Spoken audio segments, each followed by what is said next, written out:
जी आज foundation day मनाया गया. This is one of the premier institute and the most prestigious agriculture institute of India.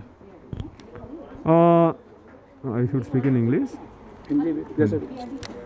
The Indian Agriculture Research Institute is a premier institute, nationally and globally known. It has established its credentials since its beginning. Many stalwarts like Dr. B.P. Pal, Dr. M.S. Swaminathan, they worked here. Many stalwarts, World Food Prize laureates like Dr. Ratan Lal, they also studied here. So that says that the kind of education which is imparted here has been very relevant and is helping global agriculture in a big way. The students who have passed out, who are occupying very big positions at a global level, and nationally also. So that is how the Pusa Institute has contributed to building capacities and human resources for the country and for the whole world. So the kind of research this institute has done is again very relevant to recount those today on this foundation day of the institute. The Pusa Basmati 1121, the longest grain, if you cook it becomes 2 centimeter, and you don't find that kind of rice in anywhere in the world. And that's the marvel of breeding, genetic manipulation without GM, the conventional way, and that gives us 19,000 crores per year returns. And this institute funding is not even 400-500 crores per year. So that's the kind of returns you get from investment, and this institute has done that. And you have plenty of such examples. If we have food security and problem of plenty today in food grains, because our productivity has grown, area has not grown in wheat, but our productivity has grown, and we have varieties like SD 2967, and that occupies 30 to 40% area today, and this is the variety of this institute. So there are many such examples where this institute has excelled and contributing to nation building, national economy, and global agriculture, and national agriculture by way of human resource as well. Sir, grain acreage has increased. That is the best thing. But today in deliberations, a lot of input has gone into the environment quotient. Dr. Ratan Lalji has also stressed on that, and the innovative farmers, Padma Shri farmers who came here, they have also stressed on that and requested once again that the organization comes up with that alternative that helps the farmers and the environment alike. No, but I think, one side is that we talk about the situations which are prevailing everywhere in terms of environmental degradation and all that. But I must tell you that this country uses so little of pesticide, not even half a kg per hectare. And if you compare US, China, Japan, more than 10 kg per hectare, more than 10 kg per hectare. We are not even half a kg per hectare. So this country is largely organic. If you go to large patch of the many regions, many states, they are largely organic, and not much of chemical fertilizers are also used, and we are pretty low as compared to other countries. So in that sense, our productivity is not because we are using very heavy dose of fertilizers and pesticides. So that's the kind of research which we have done in the past, and we will continue doing, and further reducing use of such chemicals which have negative impacts on the environment, and also soil and water systems, which are of paramount importance for sustainable agriculture. For instance, if I have to cite one example, that we have now microbial consortia which can help reduce use of nitrogenous fertilizers to the extent of 25%, chemical fertilizer to the extent of 25%. Whether nitrogen and phosphorus and potash. These are the main elements which we are using. So if you can use microbial consortia and you can reduce 25% of your chemical fertilizer, that's a big achievement. And this institute has also worked on a consortia which can help in degrading the crop residue, and crop residue burning, which is also contributing to environmental pollution. By way of degrading the crop residues in a very short time, within a month, 20-25 days, you contribute to soil health and the crop productivity. I understand, sir. You have taken so many. So that this would continue, the efforts would continue, because research has no end, because challenges are cropping up day in and day out.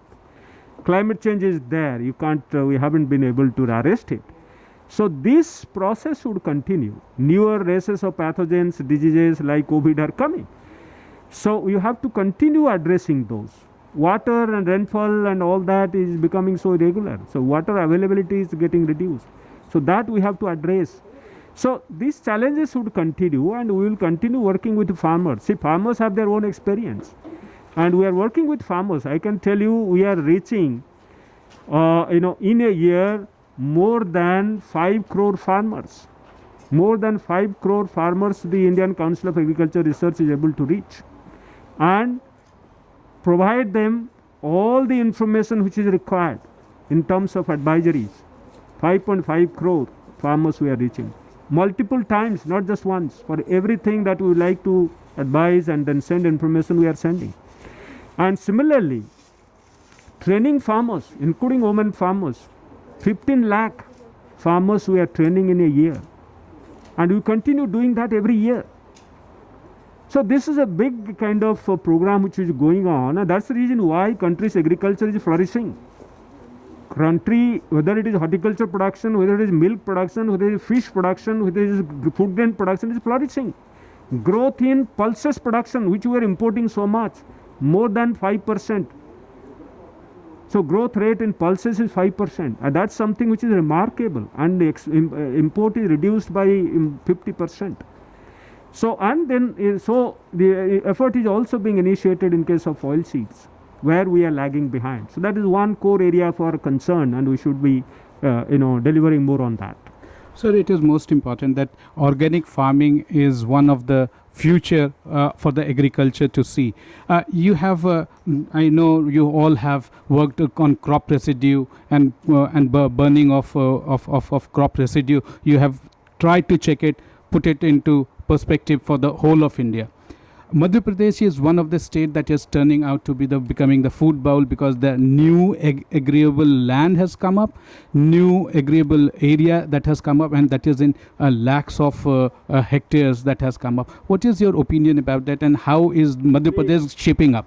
See, with regard to organic farming, we have developed practices more than 51 organic farming practices for different crops and cropping systems. So these organic farming systems are being promoted through the government program Paramparagat Kheti, and also through the state government. So they are being promoted. So we are standardizing, taking 5-6 years and even 7 years, multiple locations, testing, and then coming out with the fact that you can, without compromising productivity, you can continue doing that. So that is one I would like to inform, and the farmers are being informed through our Krishi Vigyan Kendras. That's one thing. Second is that finding new area, expanding area for crops is one options for enhancing production.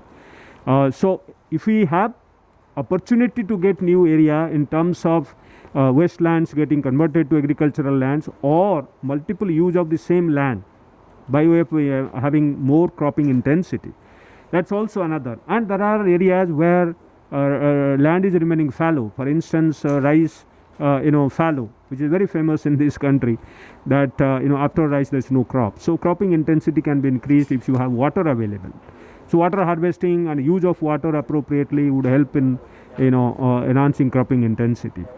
So having new area is one thing, but then sustainably use that is yet another thing, and we are working on that. How sustainably we can use those water, land, everything sustainably used, and profitability of that system.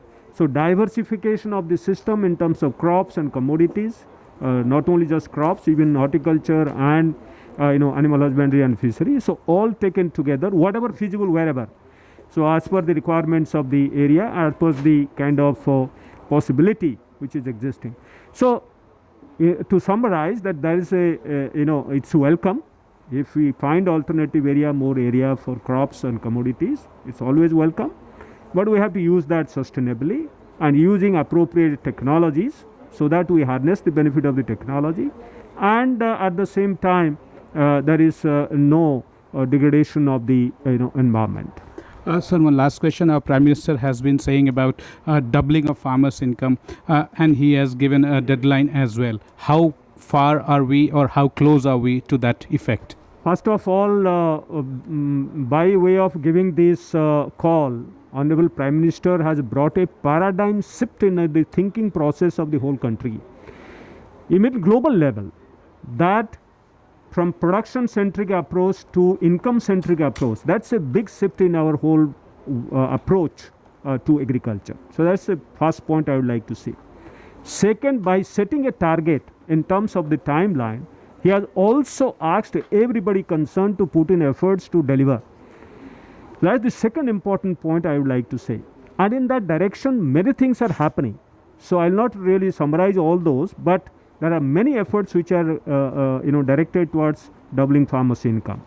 And by 2022, you will find documents, individual farmers' income, and at the country level how it has progressed. So you'll get all these next year. So wait for that. But efforts are on to double the income of the farmers. Sir, do you think that we can give a challenge to US and Australia, which are traditionally number one, number two in agriculture in most of the products? No, I don't agree. We are either number two or number one or number two in many products. You say rice, wheat, we are number two. Rice, for instance. And many products we are number one also. So it's not the point. But yes, we are, in terms of productivity, we are low. Not production. Technology-wise as well. See, if you see in our country, 85% farmers are small and marginal. Technology penetration is not uniform. It is low, very low in some of the areas, say in Eastern India. And you contrast that with Punjab. So we have a kind of complex situation in this country, and 41 million hectares. But see the kind of diversity we have in terms of agroecology, in terms of socio-economy of the farmers, and all other things. So water availability, for instance. So there's quite a bit of complexity in this. So you can't have a unified pattern where farmers are big and then you have mechanized way of operation, large areas. So you can't compare that with smallholder farming and family farming as it is happening in India. But community farming is something that is not being very well taken up. So see, now you say contract farming and you have opposition. So contract farming basically is directed in that direction. Objective is that if you have 10 farmers, 100 farmers in a village, they don't want to really do farming because land is so small. So they can contract to another person who is ready to actually do that. So the small farms would be big. And in a big collaborative way, they can also work on an alternative mode if they don't want to really give contract. So there are alternative ways which are being worked out. Hopefully, it's an evolution. So we have done pretty well. We have plenty of food to eat to 1.3 billion plus population. We should not forget this. And we are exporting. And so it's not that we have done bad. We have done exceedingly well. And with new changes which are happening, so we'll be doing it much better in the future. Thank you. Thank you very much. Thank you. Once again, congratulations.